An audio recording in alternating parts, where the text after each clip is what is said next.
The Roz and Mocha Show. KiSS 92.5. Brody Jenner, how are you, dude? I'm doing good. How are you doing? I can't listen. Like, anytime you say something, I'm hearing nothing because your eyes are just stunning. Very kind, very kind. All right, so first of all, let's talk about why you're here today. What brought you here to Teenz Fav Awards? Teenz Fav Awards, I've never done this before, but anything that is based on charity, I love to come out. I'm not going to lie, I love to come to Canada.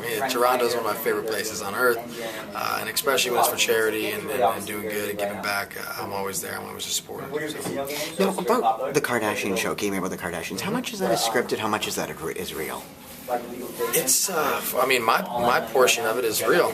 I agreed to do the show basically off the thought of I was really going to get to know my father better, and it's happened. It's really, it's done amazing things, and for me, I get to go hang out with my family and film on a reality television show and be able to hang out with my family. I feel so blessed and fortunate to be able to be a part of it, and my part of it is pretty much real. I don't know if you saw the conversation I had with Kris Kardashian, but it's as real as it gets, Now, obviously, you guys are all friends with Kanye. He's part of the family now. Does the media? I've never met him. You've never met him? Never met him. Okay, because I was going to ask, are we too hard on him?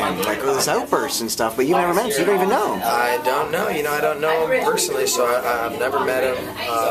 Kim talks very highly of him, and so does the whole family, but no, me personally, I don't know. But I understand in a way where he's coming from. However, I also come from a position where I feel so blessed to be in. When you put yourself out there, when you're in the spotlight, you're inviting that into your life, the paparazzi, this, and sometimes you just have to suck it up and say, hey, look at my life. I'm driving around Lamborghinis and kicking it, and just deal with it because we're absolutely blessed.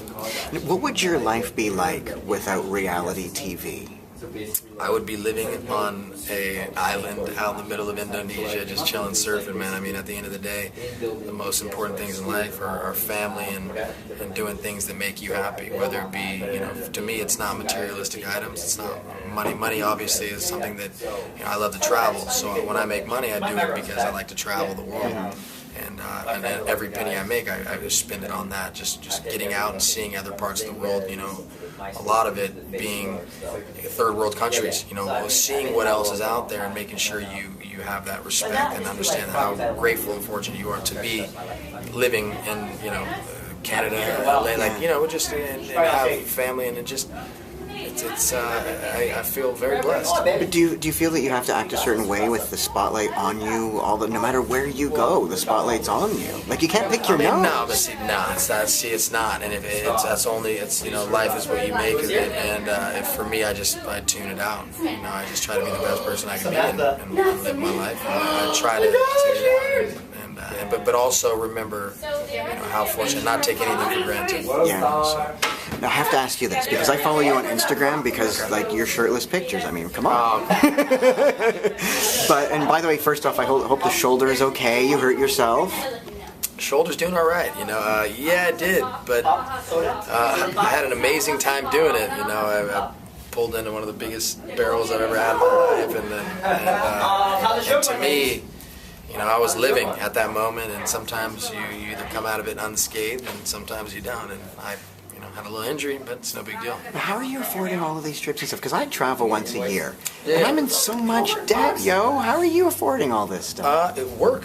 I work. Besides what you guys see. What are you saying? Well, no, what I'm saying is like I said, I'm very fortunate. I'm very blessed and fortunate too.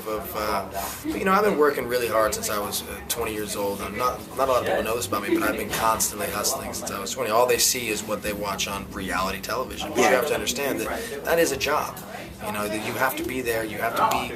Even though you're filming, you have obligations. Not only that, people don't understand what comes, right now, here we are having this interview, so many people watching you doing it. There's a lot of responsibility behind it, and I made that decision when I was 20. I first did executive produce a show called Princess of Malibu with my best friend Spencer Pratt. Great show.